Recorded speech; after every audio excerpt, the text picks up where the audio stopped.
Out of all the variables possible which predict mortality, your cardiovascular fitness has the strongest correlation. It beats any medical intervention, or whether you drink, you smoke, you're carnivore, you're vegan, you have diabetes, and I can show you this with the data. In this video, I'm going to show you the methods by which you can get into the top 2% of cardiovascular fitness for your age and gender, backed by numerous studies and research. But why should you listen to me? Hi, my name's Sunny. I'm a junior doctor from Australia. I've also completed a Bachelor of Medical Science degree, and I'm extremely passionate about health and longevity. So if you haven't subscribed already, consider clicking that red button below. Now, with that spiel out of the way, let's get into the research. So the first paper we will explore demonstrates the relationship between cardiovascular risk and mortality. Let's quickly have a look at the graph which shows this relationship. As you can see, there's a dotted line going down the graph. This is the reference standard and refers to someone that is extremely fit, i.e. in the top 2% of cardiovascular fitness, which is our goal. The bottom line is what we call the hazard ratio. This is a proportional level of increase in mortality compared to the reference standard, so someone that is extremely fit. What do you see here? Let's take the example of chronic kidney disease, for instance. People with chronic kidney disease have a hazard ratio of 1.49. That means at any given point, they are approximately 49% more likely to die of all-cause mortality.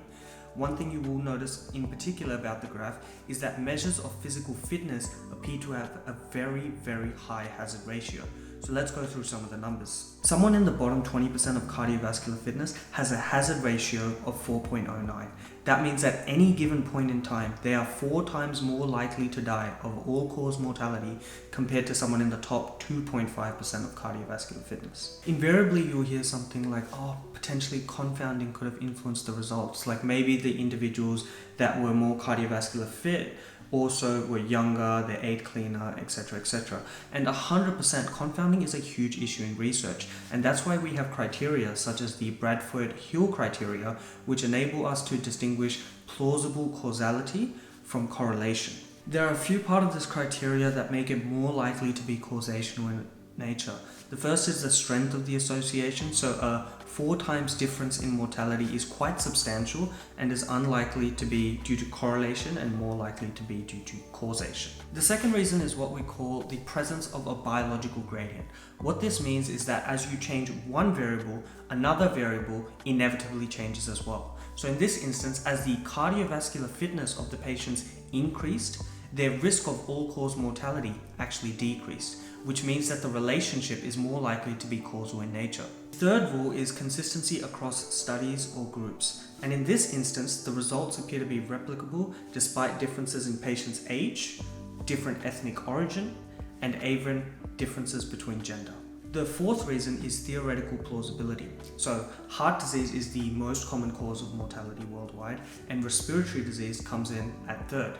It would therefore make logical sense that doing exercise and improving your cardiorespiratory function over time is likely to yield significant mortality and morbidity benefits. Now it's the good bit. I'm going to go through some research and show you some specific exercises that will be the best bang for your buck in terms of increasing your cardiorespiratory fitness. But before I do this, we need a method to accurately measure this parameter so you can actually understand the studies I'm about to reference. Importantly, there are 2 types of systems used in the body when we exercise. The first is anaerobic, and it is specifically for short, intense bursts of activity. This uses glucose without the need for oxygen. The second is aerobic, which is for much more longer forms of activity, and this requires oxygen to function appropriately. We're trying to improve the latter because our cardiorespiratory system essentially functions by bringing oxygen from outside the body into the heart and then shuttling it out to the muscles. What we are trying to improve is essentially the maximum amount of oxygen that the body can use per unit time and for each unit of mass. This is called the VO2 max. So what type of exercise is ideal for building your VO2 max?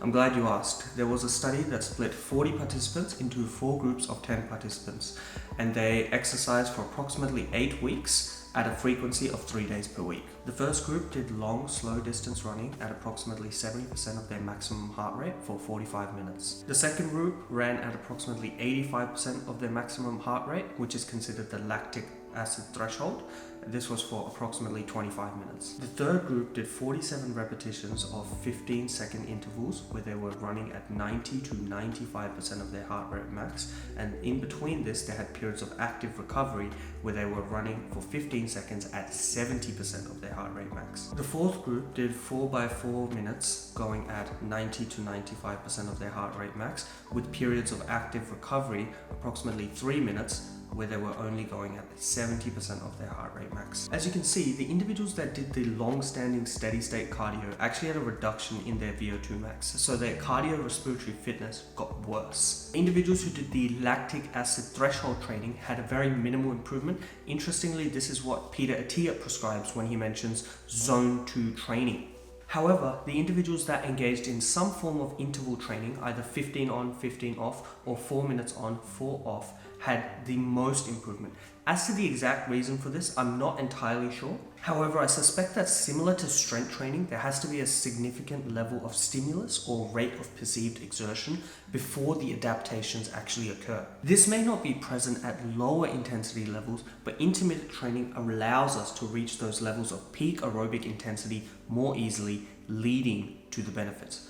But what duration should those peaks be? So there was another study where aerobically well-trained men were placed into 3 groups. The first group did 4 sets of 4 minutes at 95% of their maximum aerobic speed with 3-minute breaks in between the sets. The other group did 8 sets of 20 seconds at 150% of their maximum aerobic speed with 10-second break in between sets. The third group did 10 sets of 30 seconds at 175% of the maximum aerobic speed with 3.5-minute breaks in between sets. It was clear that the VO2 max increased the most by the 4x4 intervention. I suspect that the reason for this is you want to be performing at your maximum aerobic rather than anaerobic capacity. If the duration of exercise is too short and you're predominantly anaerobic, you won't get the benefits. Essentially, you want to be reaching aerobic failure. The last paper is a meta-analysis of randomized controlled trials to essentially reaffirm our findings. The comparison was between high-intensity interval training and moderate-intensity continuous training. The effect size was greatest for long interval training, defined as workouts greater than